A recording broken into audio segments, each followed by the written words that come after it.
Welcome to the Cosmic Cafe Show, where the paranormal is normal. My name is Eric Brown, and I'll be your host and server. For today's daily special at the cafe, we are brewing up questions about the ancient aliens called the Anunnaki. Now, if you saw the first episode, you saw me talking with Janet and Dr. Sasha Lessin, and we were right in the middle of talking about how pyramids generate power. So that's what we're going to be doing for this episode. If you missed that episode, I highly recommend you go back and watch it first. But please, let's go ahead. You were mid-stroke of talking about how the pyramids in Egypt were generating power. Right, just like we have every so many blocks of power station, they had pyramids. This is way before the pharaohs started building places to be buried. Right. The Great Pyramid of Giza was a power generation station, and they had power generation stations like this all over the world, especially on the ley lines of the earth, where they could start with this change. Now, wait a second, real quick, just for the novices out in the audience.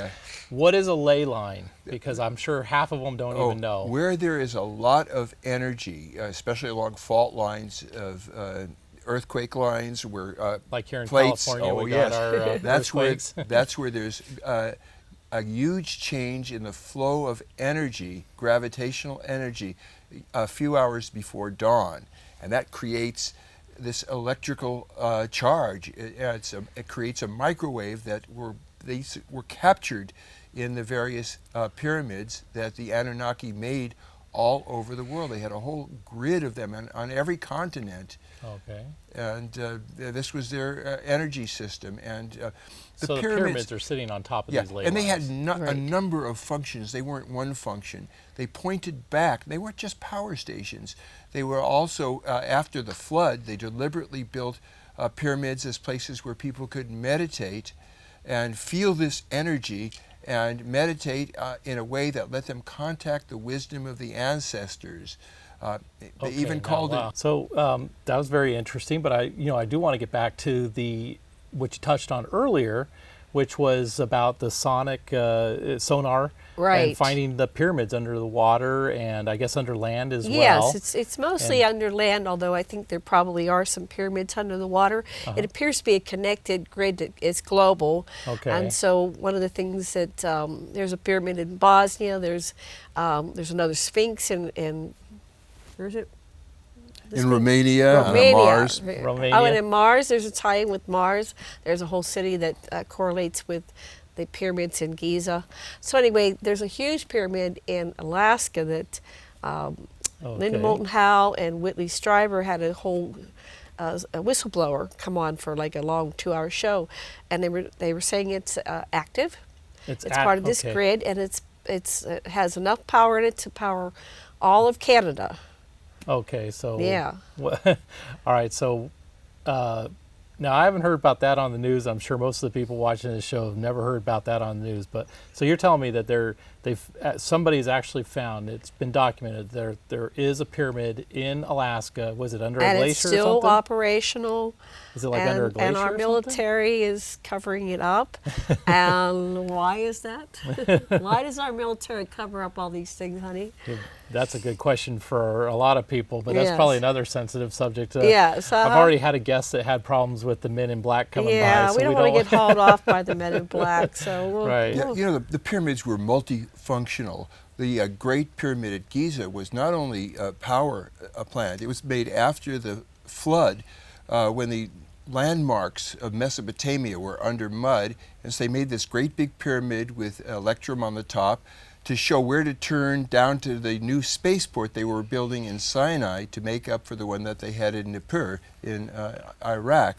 And they had a spaceport there that they wound up, one faction wound up nuking the spaceport, as well as the cities south of the Salt Sea, which became the Dead Sea.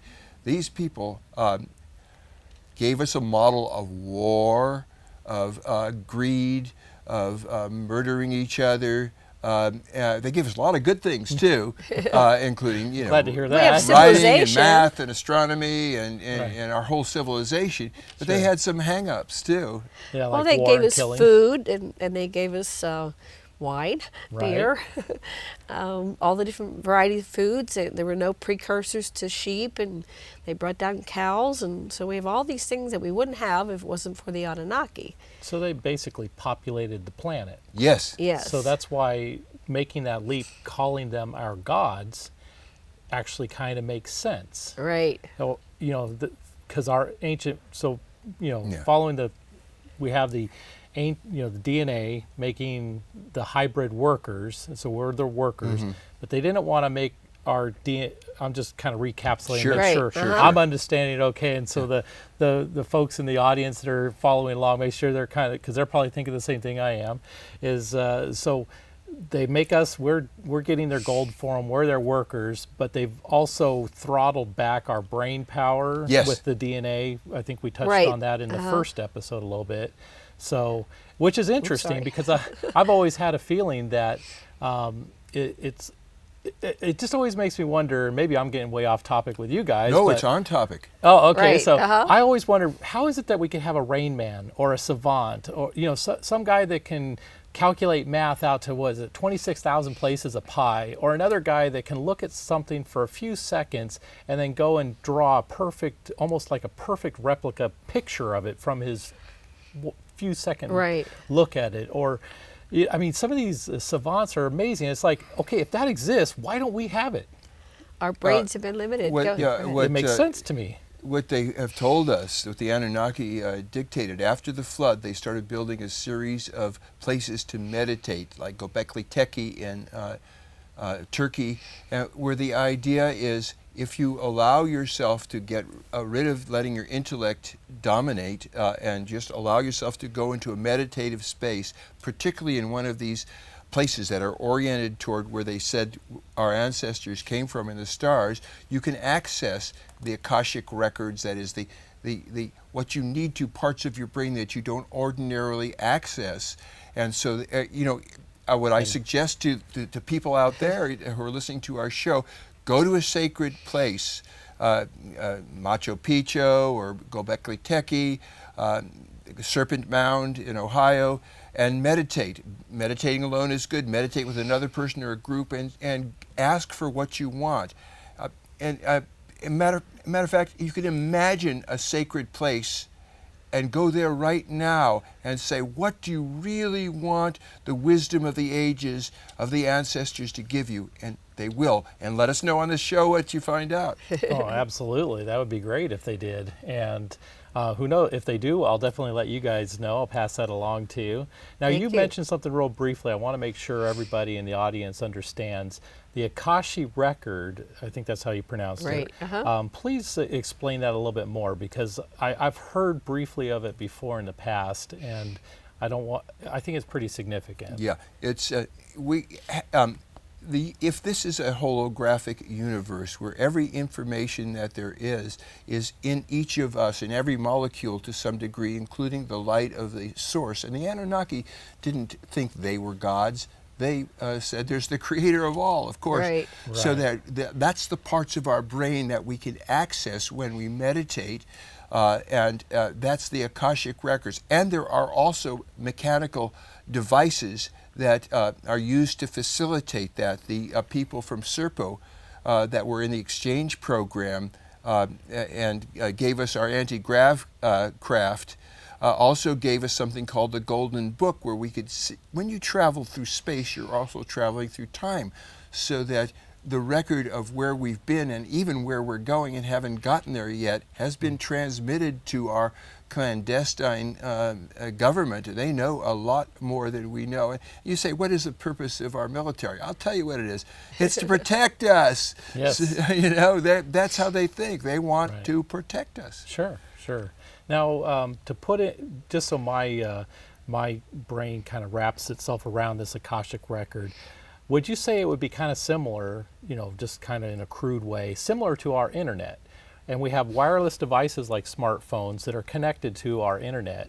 And so we could pull it up, and so we want to find out what the weather's like in Cairo today, or what the weather's like in Beijing, or what flight is going to take. So that's the internet. Yes. Is that like a similar yes, parallel? That is right on. That is exactly how it works. And what happens is the knowledge comes together. Heinlein called it Minerva. Okay. The internet gets its own intelligence, which far exceeds most of ours. Right. And the artificial intelligence is going to be running things and probably improving things, and is on the process of doing that right now.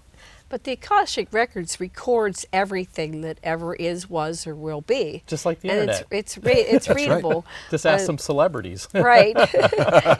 So spiritually we can access it. Yes. And that's through meditation. And with that analogy, if we were to take our smartphone and we had, say, Wi-Fi data connectivity to, using a satellite phone, and we went to some remote region in the jungle or the top of a mountain or whatever, and they were isolated and they'd never seen that before, they would think we were gods, right? Right. So it's a cargo cult. Right. Yes. So that kind of lets the audience understand what you meant by the Akashic record, and it helps clarify it for me too. Right. Which is great. So, okay. Well, we should probably keep talking, huh? Well, yeah, absolutely. Add to the Akashic records. I'm really glad you guys stopped by the cafe. So, really I'm learning so here. much. I'm learning so much. And so it was the hope of our geneticists that we would do better than them, and we wouldn't engage in this. They had a terrible nuclear war where one faction was bombed out. Fallout from Sinai and Sodom and Gomorrah blew all over Iraq, Iran, Persia, Turkey, and they almost wiped themselves out. And there was bombing in what's now Pakistan, a place called Dolivara. There's still radioactive material there. Plants and animals die there.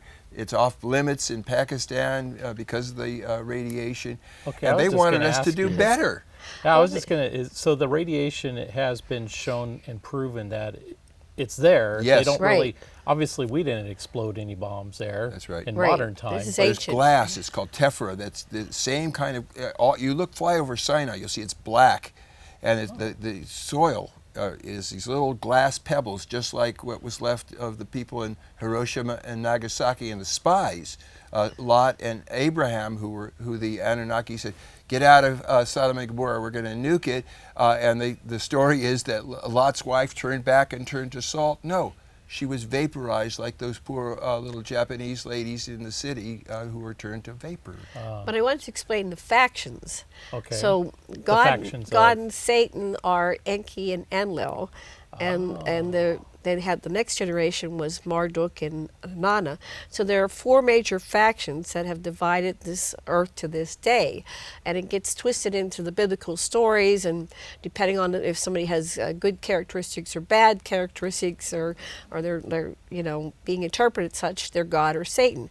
But it's really a story of two brothers, and Nimrod is the mother. She gets written out of the Bible. She's the one at the end of Noah's flood that said, I promise that my people will not perish this way again. But of course, in this hierarchical, patriarchal world, it gets attributed to God. But God is a title, and each time a different Anunnaki took power, they were God. But there are individual gods like Yahweh and Adonai and what's his name? Allah. And this gets into the religions that were created as population control and mind control, manipulation of society, of humanity, because there were so few Anunnaki and so many human beings. So they had to start building the ziggurats and go behind masks, like in Egypt they went the ibis mask, and they started to have the priesthood, and they were no longer talking directly. It happened, it was discovered, I think it was in Troy, that the gods could be hurt, and Nana was injured and bleeding, and they went, aha, we can kill the gods. So that's why they had to go behind the scenes, and they still rule this planet to this day. Well, one of the great architect, Ningishita, who built the Great Pyramids and also the pyramids in Yucatan and made Stonehenge. He was their incredible genius, the son of Enki, left in 311 BCE and said, I'll be back and I'm going to bring a crew of 9 and 12 gods. And when he says gods, they don't think that's God. He meant Anunnaki. They believed in the creator of all, and they even were charged by the creator of all through his spokesperson, a person named Galzu. It's your job to preserve the earthlings, to make sure they prosper, and when it's ready, give them more and more knowledge as they become ready for it. So your intuition that our brains are opening up is exactly what's been happening since December 21st, 2012, when Ningishita and company returned. And although things seem bleak in some parts of the world, I can feel a shift, and I wonder if the people, and you and the people who are listening, can feel a shift, that there's a great wave of compassion and goodness that is in our hearts, and it's spreading. It's a wave, and we're part of it. I don't know about December 12, 2012 for myself personally, Right. but I can say that ever since the Cold War stopped between the two superpowers at the time, and the imminent threat of the nuclear obliteration, I believe that I felt, because growing up as a kid, in elementary school, I mean, they had us do those silly exercises, Right. like ducking under my desk was going to save my life. You get blasted by nuclear, and desk's not going to Not save gonna me. save your life. So I definitely can say I felt an energy shift, certainly, from that point forward. So maybe Right. it has heightened. I'm sorry, I haven't noticed it, but maybe it has heightened. Maybe. Yeah, Sitchin, who we've studied with, focused on the Anunnaki, but throughout our history, and way before the Anunnaki arrived 450,000 years ago, Earth has been visited by many, many species from other planets. And That's an interesting. our clandestine government well knows that this is the case. Yeah. But mainly the people from Serpo have helped us after the Battle of the Wadel Sea. The what? In 1947, after Berlin was burned, the Nazis were taking submarines down to Antarctica, where they had a base under the ice through a cave. The Brits found it, and they tried to bomb the exit, and it didn't work. So the Joint Chiefs sent Admiral Byrd, the seaplane tender Pine Island, a contingent of Marines, and to finish the war. Yeah. And so they get down there, three-pronged attack in a place in Antarctica called the Wadel Sea, and out of this cave comes anti-grav craft and sunk the Pine Island, killed 64 Marines, shot down the planes. They rescued the people that got shot down. Byrd retreated. He made a speech before Congress. Maybe we should nuke Antarctica. He was put away as crazy because they didn't want that out there. Fortunately, the people from Serpo had an exchange program where 12 Americans, this is well documented by the Defense Information Agency that Kennedy started, 12 Americans went to the planet Serpo, and they sent an ambassador here. The planet Serpo and the Zeta Reticuli group. Oh, our government. Right. We sent this is 12 Kennedy. Americans. 2 of them decided to live there. They found a place that was like, he said, it's like Montana. We like it here. Wow. 4 of them came back. Some of them died of old age, and most of them died pretty young, even that returned from the radiation. But the ambassador who they sent helped our military create the craft that kept the Nazis at bay and is protecting us at this moment. You might not like the secrets, but it's nice to be alive, and I think we can thank our Admiralty. So you're touching on something we could definitely go Right. another. I mean, okay, I'm just speechless here. But so it's interesting because it's like what I had. Another thing, noticing thing, and I'm not just the only one to notice this, but technology has certainly leaped by mega leaps and bounds. Right. ever since around the 50s, 40s. They gave it to us. And it's, in the 60s. And then myself as a kid growing up through the 70s and 80s, it's just mind-boggling. I mean, I learned how to type on an electric typewriter in high school. And now it's like you'd be lucky to find one at a thrift store. Right. They're in museums pretty much and yet anymore. some parts of our technology have not moved at all. We're still flying planes that are 100-year-old technology. We're still doing cars.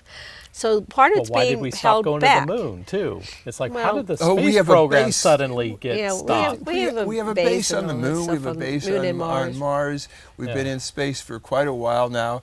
That's why I think the public program was put on hold. They're like, why waste all this money on the public program to satisfy? We'll just tell them, there's nothing there, and because we really got the real thing going on, and it's And they way don't more. want the public to know The what's going B-2 on. bomber is one of the most interesting things. They made a phony B-2 bomber to show people it didn't really work. It crashed. But there's a real anti-grav craft called the B-2 bomber that we use that can cloak itself, and that's real. And our military, thank God, is the one that has it.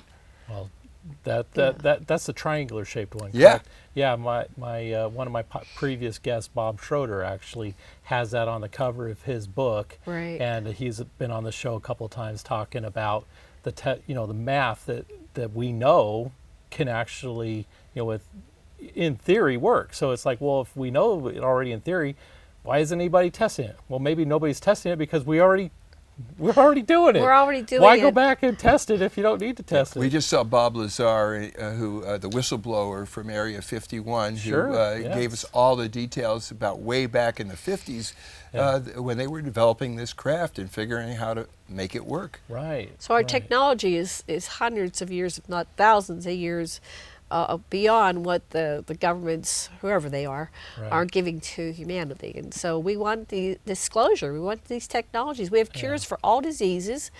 We have cures for the disease of aging. We could all be living thousands of years. People say, well, what about the population? Well, we would go to the stars. We'd be like Star Trek.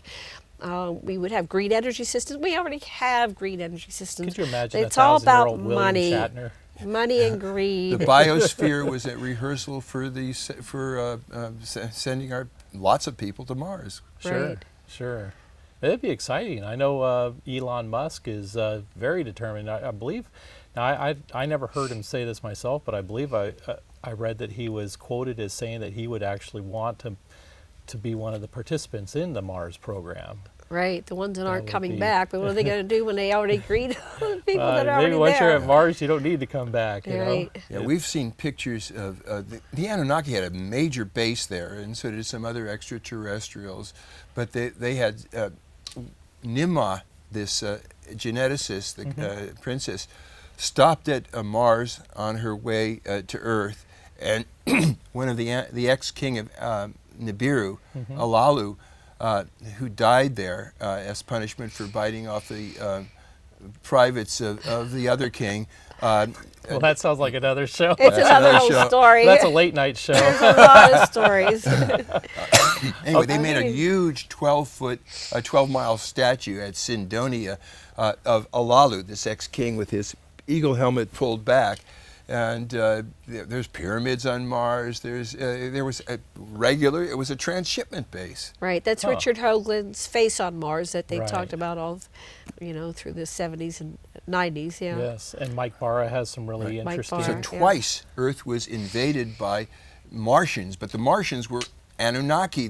They were the astronauts that saying, we don't have enough beer, we don't have any girls, we're not going to take this anymore. Twice they Right. invaded Earth, and Well, they wanted families. They wanted more than just to have sex. They wanted to have a life. children. They Yeah. wanted to have a life. And They so wanted Montana. they wanted. Right, right. Yeah. They like cold areas, absolutely. Well, so I got a question for you because I think we're going to be getting close to the end of and I want to make sure I ask because I'm sure a lot of people are thinking this. Okay, so if the Anunnaki are our friends and they're helping us and our governments have this extreme technology that could be hundreds or thousands of years even more advanced, I can understand why our government's hiding it from us because any government wants to control their masses and they kind of want to keep the status quo. But why don't the Anunnaki just come back with their ships, make themselves known, tell everybody, look, you're getting ripped off. We have cures for this. We have remedies for that. We have this technology that'll make your life so much better. Why don't they do that? Is there any idea? You want to? I'll take it. Start. There appears to be like a non-interference clause so that we can evolve to our maximum potential without interference. And so when that gets maximized, which we're probably reaching, and when a paradigm gets too perverse, then an outside intervention comes in. What's that say? When a paradigm's too perverse. Anyway, I'm misquoting it, but we're at that point where they're going to intervene. They're not going to let us annihilate ourselves or do another nuclear war. They've already been stopping nukes and silos. They've had UFOs over silos. So I think we are getting some intervention, but if things, that's probably why we won't go to World War III. And that's a timeline. It's another whole thing about timelines and the potentials. So you are the chooser of where you go in the continuum. So if you want to experience Armageddon, you're probably going to get that. But you can always choose. If you don't like what timeline, what multiverse you experience, change it.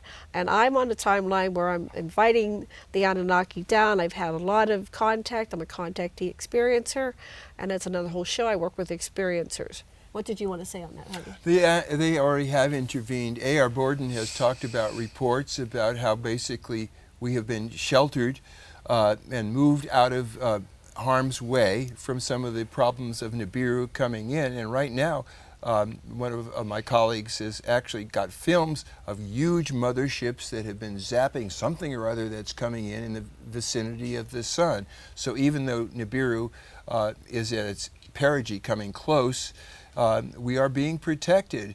And for a long time before the Greys, the dying race of Greys, started interfering, they were looked at as our space brothers, and people, a fleet led by Valiant Thor, who was a guest at the Pentagon for a couple of years, and his fleet and other extraterrestrials who are interested in our survival have been actively working. It's not that they're gonna do things. They are helping us, and they're helping us right now. At least that's the hypothesis. Don't know if it's true or not. It's up. We'll see. Well, Listen, speaking of helping and everything, I need to make sure everybody can find out how they can get more information and help from your resources, your books, and so please go ahead and give her. How can they get in touch with you? Enki Speaks is www. Speaks is our website. That's a .com. EnkiSpeaks.com. And we have our books. This is a summary of what we've got so far, and we're going to bring it all the way up to modern times. Right. This is a summary that we started to go into each part in greater detail. So this is Anunnaki, Legacy of the Gods. And they can get both of those on your website. They can get them on our website or Amazon.com. I'm going to have to wrap it up. Oh, thank you so much. Thank you so much for stopping by the cafe. Thank you very much for tuning in to the cafe. Please let your public access station know how much you love the Cosmic Cafe show. You can find all our resources, including their biographies and links to their website at thecosmiccafeshow.com. Again, cosmiccafeshow.com. Thank you very much for tuning in, and have a great evening.